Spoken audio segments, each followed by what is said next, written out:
नमस्कार। राजनीति विज्ञान बीए पाठ प्रथम के प्रश्न पत्र द्वितीय के अंतर्गत आज हम बात कर रहे हैं पंडित जवाहरलाल नेहरू के लोकतंत्र एवं लोकतांत्रिक समाजवाद संबंधी विचारों के संबंध में।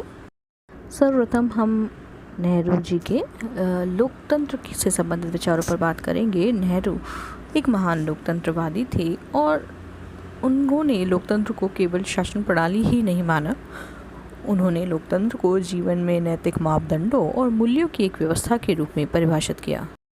वैचारिक दृष्टि से नेहरू के अनुसार लोकतंत्र एक जीवन पद्धति है जो सहिष्णुता, उदारता और स्वतंत्रता को सर्वोपरि महत्व प्रदान करती है। एक जीवन दर्शन के रूप में लोकतंत्र शासन से व्यक्ति के अधिकारों और स्वतंत्रताओं को मान्यता प्रदान करने एवं उनमें हस्तक्षेप न करने के संयम की अपेक्षा करता है। पंडित नेहरू का मानना था कि लोकतंत्र की सफलता जनता में लोकतांत्रिक भावना का कितना विकास हुआ है इस पर निर्भर करती है। जनता में आत्मानुशासन, अधिकारों के संरक्षण के लिए संघर्ष की चेतना और कर्तव्यों के प्रति जागरूकता लोकतांत्रिक दृष्टिकोण के लिए आवश्यक लक्षण है। इस प्रकार उनका ये मानना है कि लोकतांत्रिक व्यवस्था का आधार जनता के कल्याण के प्रति शासन के समर्पण और अपने अधिकारों और कर्तव्यों के प्रति जनता की चेतना और जागरूकता में ही निहित है। नेहरू जी का ये भी मानना था कि लोकतंत्र हमेशा ये अपेक्षा करता है कि शासन की शक्ति अंतिम रूप से जनता में ही निहित मानी जाए और राजनीतिक संस्थाओं का संगठन भी इस तरह से हो कि जनता को ही निर्णायक भागीदारी प्राप्त हो। साथ ही उन्होंने विकेंद्रीकरण को भी लोकतंत्र के लिए आवश्यक माना। उनका मानना था कि संविधान में लोकतांत्रिक आदर्शों की अभिव्यक्ति और लोकतांत्रिक संस्थाओं का वैधानिक ढांचे से निर्मित कर लेना ही पर्याप्त नहीं है। लोकतंत्र को यथार्थ रूप तभी प्रदान किया जा सकता है जब लोकतांत्रिक प्रक्रियाओं को सुदृढ़ बनाया जाए। इस दृष्टि से वे जनमत की जागरूकता, राजनीतिक दलों के लोकतांत्रिक आचरण और लोकतांत्रिक प्रक्रिया की अन्य गतिविधियों को अत्यंत महत्वपूर्ण भी मानते थे। साथ ही लोकतंत्र के प्रति नेहरू जी का दृष्टिकोण अत्यधिक व्यापक था। वे लोकतंत्र को राजनीतिक लोकतंत्र तक सीमित नहीं मानते थे। उनकी मान्यता थी कि सच्ची लोकतांत्रिक भावना तभी आ सकती है जब लोकतांत्रिक आदर्श मानव जीवन के राजनीतिक, सामाजिक और आर्थिक समस्त क्षेत्रों में प्रयुक्त हों। इस दृष्टि से सामाजिक और आर्थिक समता उनके अनुसार लोग राजनीतिक लोकतंत्र के साथ जुड़ी हुई दो अनिवार्य अपेक्षाएं हैं। उनका स्पष्ट मत था कि व्यक्तिगत स्वतंत्रता, समता और आर्थिक न्याय तीनों मिलकर ही लोकतांत्रिक दर्शन को पूर्णता प्रदान करते हैं।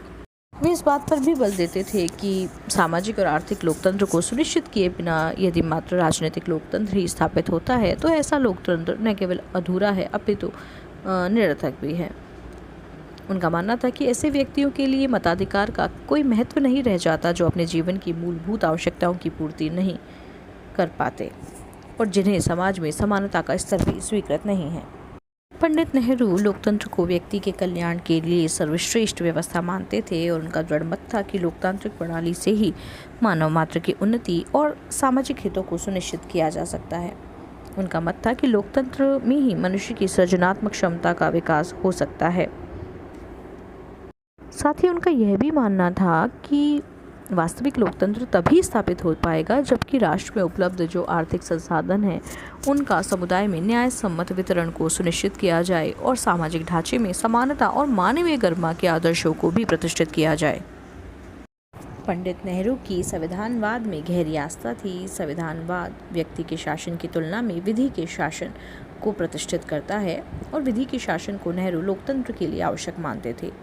वे ये स्वीकार करते थे कि सामाजिक और आर्थिक परिवर्तनों का मार्ग प्रशस्त करने के लिए राज्य को व्यक्ति के जीवन में हस्तक्षेप करना आवश्यक हो सकता है, किंतु आर्थिक और सामाजिक न्याय को प्रोत्साहित करने के लिए राज्य को व्यक्ति के जीवन में अपनी शक्ति का प्रयोग मर्यादित और सीमित रूप से ही करना चाहिए।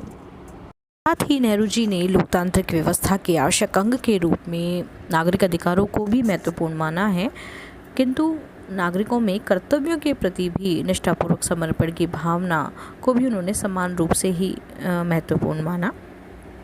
उनका मानना था कि उत्तरदायित्व की चेतना न हो तो स्वतंत्रता भी स्थायी नहीं रह सकती, इसलिए ऐसा कोई अधिकार नहीं है जिसके साथ कोई कर्तव्य न जुड़ा हुआ हो। नेहरू जी ने लोकतंत्र के संस्थागत और प्रक्रियागत स्वरूपों में संसदीय लोकतंत्र का समर्थन किया है। उनकी मान्यता थी कि संसदीय लोकतंत्र में उत्तरदायित्व, निरंतरता, सामूहिकता का जो महत्व होता है वह लोकतंत्र की अध्यक्षीय प्रणाली की तुलना में भारत की जनता को विधि के शासन के प्रति अधिक आश्वस्त कर सकता है। उन्होंने यह भी स्वीकार किया कि अध्यक्षात्मक प्रणाली की तुलना में संसदीय प्रणाली भारत के लिए इसलिए भी अधिक उपयुक्त है कि भारतीयों को इसके कार्यकारण का अनुभव भी है। नेहरू जी का मानना था कि आत्मानुशासन, विभिन्न राजनीतिक दलों के मध्य पारस्परिक सहिष्णुता और परिपक्व व्यवहार संसदीय प्रजातंत्र की सफलता की अनिवार्य शर्त है। उनका मत था कि भारत में राजनीतिक विकास के द्वारा ये तत्व धीरे धीरे विकसित होंगे और संसदीय लोकतंत्र की सफलता के मार्ग में जो बाधाएं हैं वो दूर होती चली जाएंगी। इसलिए वे भारत में संसदीय लोकतंत्र के उज्जवल भविष्य के प्रति कतिपय आश्वस्त थे। पंडित नेहरू ने केंद्रीकरण को लोकतंत्र के मार्ग की एक बड़ी बाधा माना है और उन्होंने स्पष्ट मत दिया है कि शासकीय शक्ति के नीचे के स्तरों तक भी केंद्रीकरण के माध्यम से शक्ति के दुरुपयोग को रोका जा सकता है। उनका मानना था कि विकेंद्रीकरण से एक अन्य महान लक्ष्य की भी पूर्ति होती है और वह है राजनीतिक गतिविधियों में जनता की प्रत्यक्ष, सचेतन और सक्रिय भागीदारी। इसीलिए उन्होंने भारत के लिए लोकतांत्रिक विकेंद्रीकरण की आवश्यकता पर बल दिया और पंचायती राज संस्थाओं को भी कानूनी आधार प्रदान करने में निर्णायक पहल भी की। अब हम नेहरू जी द्वारा प्रतिपादित लोकतांत्रिक समाजवाद पर बात करेंगे। नेहरू जी के विचारों का एक महत्वपूर्ण पक्ष लोकतांत्रिक समाजवाद के प्रति उनकी आस्था थी। नेहरू का ये मानना था कि लोकतंत्र और समाजवाद परस्पर टकरावपूर्ण विचारधाराएं नहीं हैं, अपितु अनिवार्यतः ये परस्पर पूरक हैं। उनका मत था कि बिना समाजवादी आग्रह के लोकतांत्रिक भावना वास्तविक रूप नहीं ले सकती।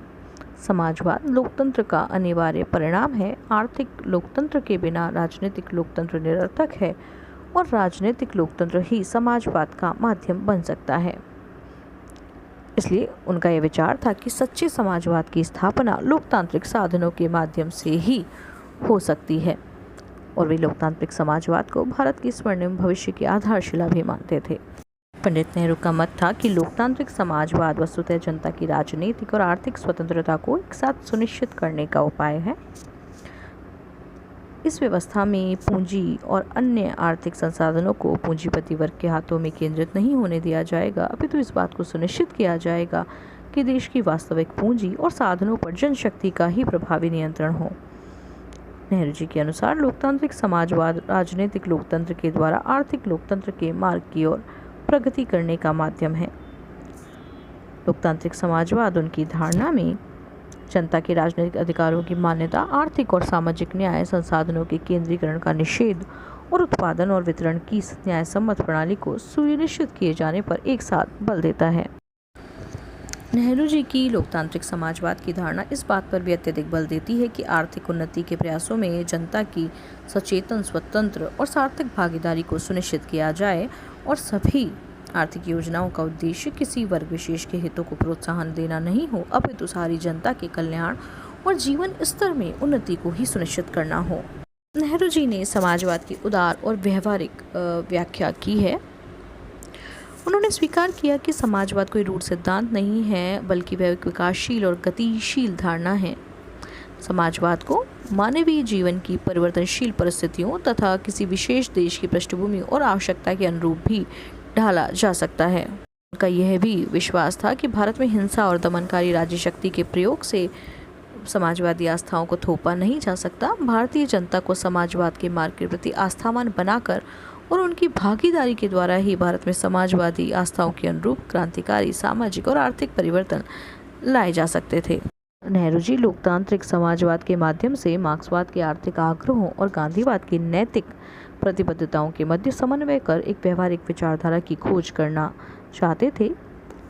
नेहरू जी पूंजीवाद की बुराइयों के प्रति सचेत थे, परंतु उसके लिए वो हिंसक साधनों का प्रयोग करने के प्रति समर्थक नहीं थे। इसलिए उन्होंने समाजवादी मंतव्यों का अहिंसक और वैध साधनों से स्थापित किए जाने की आवश्यकता को प्रतिपादित किया।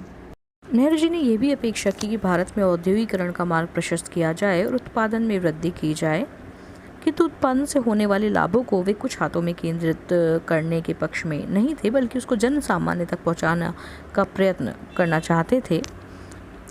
इसलिए उन्होंने औद्योगिकरण को आवश्यक माना, किंतु साथ में राज्य से अपेक्षा की कि वह औद्योगिकरण को इस तरीके की दिशा प्रदान करे जिससे उत्पादन और वितरण की एक न्यायसम्मत प्रणाली विकसित हो सके। साथ ही नेहरू जी का ये भी मानना था कि भारत की जो आर्थिक कठिनाइयाँ हैं उनका निवारण मिश्रित अर्थव्यवस्था के द्वारा संभव है। लोकतांत्रिक समाजवाद के प्रति उनके वैचारिक आग्रह का एक व्यवहारिक परिणाम मिश्रित अर्थव्यवस्था भी थी। मिश्रित अर्थव्यवस्था तथा आर्थिक विकास की योजनाबद्ध पद्धति के माध्यम से नेहरू जी ने देश में आर्थिक परिवर्तनों का एक ऐसा मार्ग खोजना चाहते थे जिसमें निजी संपत्ति और आर्थिक प्रणाली में निजी पहल का पूरी तरह निषेध तो न हो, किंतु व्यक्तिगत लाभ और संपत्ति का शोषणकारी केंद्रीकरण आर्थिक विकास की मूल प्रेरणा न बन पाए। उनका मानना था कि बड़े और आधारभूत उद्योगों में राष्ट्रीयकरण के माध्यम से देश में औद्योगिक विकास का एक आधारभूत ढांचा तैयार होगा।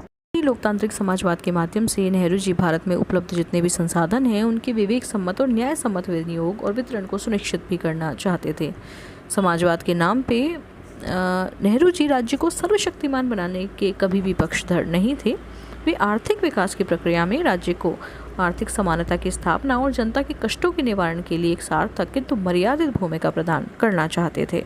वे जनता की सहभागिता और आर्थिक शक्तियों के विकेंद्रीकरण को लोकतंत्र और समाजवाद को एक साथ सुनिश्चित करने के लिए आवश्यक मानते थे।